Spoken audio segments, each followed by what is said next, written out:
15 شعبان کی رات میں ہمارے ملکوں میں جو ہمارے عجمی ملک ہیں اس میں وہ کچھ ہو رہا ہے جو نہ میرے نبی نے کیا، نہ صحابہ نے کیا، نہ تابعین نے کیا۔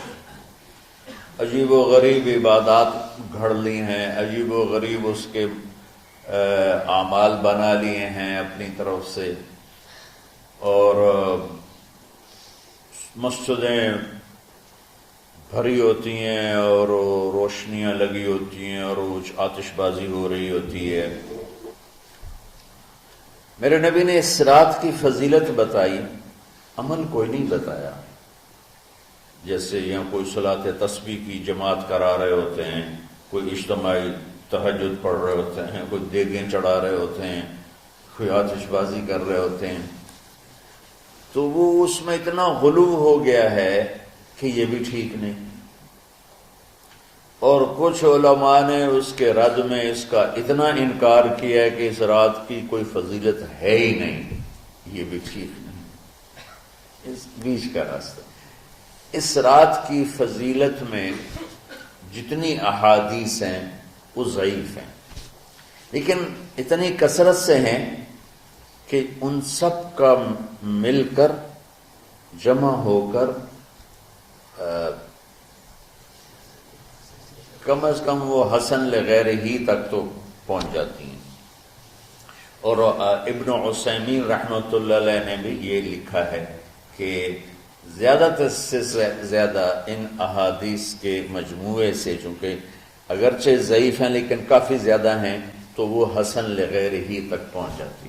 تو حسن لغیر ہی سے کوئی عمل ثابت نہیں ہوتا، عمل ثابت ہوتا ہے صحیح حدیث کے سے۔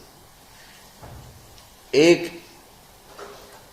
احادیث کی کثرت سے روایات اور ایک امت کا عمل، کہ امت کا بہت بڑا طبقہ صدیوں سے اس رات کا اہتمام کر رہا ہے، لیکن کچھ عرصہ پہلے تک اہتمام تھا دن میں روزہ رکھنا، رات کو کوئی نوافل پڑھ لینا، کوئی 2 چیز زیادہ پڑھ لینا، لیکن اب یہ ڈھول تماشے جو اب شروع ہوا ہے اس کا تو کوئی وجود ہی کوئی نہیں ہے۔ تو اس رات کو اللہ تعالیٰ نے مبارک بنایا، اور حدیث پاک میں آتا ہے کہ اللہ تعالیٰ اس رات میں ساری دنیا کے لوگوں کی بخشش فرماتا ہے سوائے 5 آدمیوں، 5 کے سوا سب اہل ایمان کی بخشش ہو جاتی ہے۔ مشرک، المشرک، پہلا مشرک، دوسرا مشاحن، مشاحن کیسے کہتے ہیں؟ دل میں بغض رکھنے والا، کینہ رکھنے والا۔ تیسرا مسبل ازارہ، اپنے پاجامے شلوار چادر کو ٹخنوں سے نیچے تک لے جانے والا، لیکن ایک شرط کے ساتھ کہ وہ تکبر کی وجہ سے، سستی کی وجہ سے ہے، غفلت کی وجہ سے ہے۔ چونکہ جب آپ نے ایک مرتبہ اس کے بارے میں بات کی تو حضرت ابوبکر صدیق نے کہا یا رسول اللہ، میری چادر، عرب چادر باندھتے تھے جیسے ہمارے پنجاب کا لباس چادر تھا، اب وہ کم ہو گیا، ہماری تو بزرگ عورتیں بھی اور مرد بھی سب چادر باندھتے تھے، شلوار تو کسی کو پتہ ہی نہیں ہوتا تھا ہمارے بچپن میں۔ یہ تو پھر آہستہ آہستہ جب تعلیم آئی تو شلوار دیہاتوں میں بھی اور شہروں میں عام ہو گئی۔ تو اگر وہ اس لیے لٹکا رہا ہے کہ طبیعت میں تکبر ہے، پھر اس وعید کا وہ حقدار ہے۔ اگر ویسے اس کی نیچے جا رہی ہے تو میرا مالک ایسا، وہ تو ہے ہی رحیم و کریم، ہے ہی رحیم و کریم، ہے ہی رحیم و کریم، صرف شلوار نیچے لٹکانے سے وہ اتنی شدید سزا دے، اگر اس کے پیچھے تکبر ہے پھر ہے، یہ تکبر نہیں ہے تو انشاءاللہ وہ اس سے محفوظ ہو۔ تو اپنی چادر کو لٹکانے والا، لیکن بشرط تکبر۔ کتنے ہو گئے؟ عاق لوالدیہ، ماں باپ کا نافرمان، نافرمان ایسا کہ دکھ دینے والا. چھوٹی موٹی اونچ نیچ تو ہر بچے سے ہو جاتی ہے، لیکن نے والدین کو ٹکڑے ٹکڑے کر دیا تھا اور ان کو دکھ دے دے دے دے کے ان کا سینہ چیر دیا ہو. چونکہ آپ کہتے ہیں پرزے پرزے کرنا کسی چیز کو، تو اپنے دکھ دے کر اپنی بدتمیزی کے ساتھ اس نے ماں باپ کا دل زخمی کر دیا ہو، ایک یہ نہیں معاف ہوتا. 5واں مدمن خمر، مسلسل شراب پینے والا، مستقل جو شراب کا عادی ہو. ان 5 کو مؤخر کر دیا جاتا ہے. معافی نہیں ہونے کا مطلب یہ نہیں کہ اللہ تعالیٰ کبھی معاف نہیں کرے گا.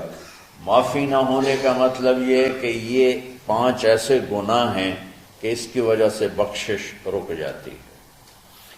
اگر وہ شرک سے نکل آئے، وہ کینہ سے نکل آئے، وہ تکبر سے نکل آئے، وہ والدین کی نافرمانی سے نکل آئے، شراب چھوڑ دے، تو ان کی بھی بخشش ہو جائے.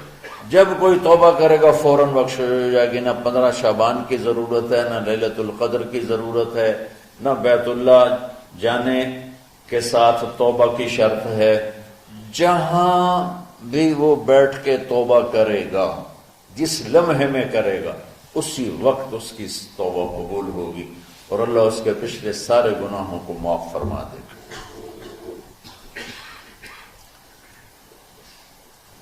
دن کا روزہ، رات کا قیام، زیادہ دن. قیام سے مراد نوافل ہیں، کوئی گھر میں پڑھ لے، کوئی مسجد میں پڑھ لے.